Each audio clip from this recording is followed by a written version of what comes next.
প্রবাসীদের আসলে ঈদ বলে কিছু নাই। নামাজ পড়ে এসে রান্না বান্না করে নিজে নিজে একা একা বসে খাও। আসলে আর কিছুই বা করার নাই আমাদের। তাও তো আলহামদুলিল্লাহ, সাপোজ আজকে আমাদের ঈদ, তো অসংখ্য বাঙালি আছেন যারা বিদেশের বিভিন্ন দেশে আছেন এবং সবাই এখন হয়তোবা কাজ করতেছে। যাই হোক, আলহামদুলিল্লাহ সেদিক থেকে ভালো আছি, কিন্তু কিচ্ছু করার নাই।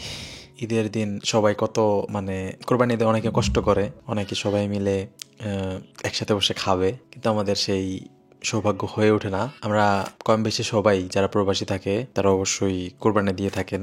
সো কোরবানির হয়তোবা দেশে দেওয়া হয়, কিন্তু সেটার এক টুকরা গোস্ত হয়তোবা আমাদের কপালে জুটে না। আমি চাই না এটা আমাদের পরিবারের সবাই দেখে কষ্ট পাক। সো আমাদের কোরবানি আসলে ঈদ আসলে কিভাবে যায় সেটাই এখন দেখাবো। আমরা বাইরে ঘোরাঘুরি করছি, কিছু কেনাকাটা করছি, তেমন কিছু কেনাকাটা করিনি, বাজার টাজার আর কি। আর এদিকে রান্না করছি এতক্ষণ ধরে। এখন কয়টা বাজে দেখাই, এখন বাজে হইতেছে 3:35। এখন পর্যন্ত ব্রেকফাস্ট করি না। নামাজ পড়ে এসে তারপরে আবার রান্না বান্না করছি, দেন জুম্মার নামাজ পড়তে গেছি, দেন আবার আসছি।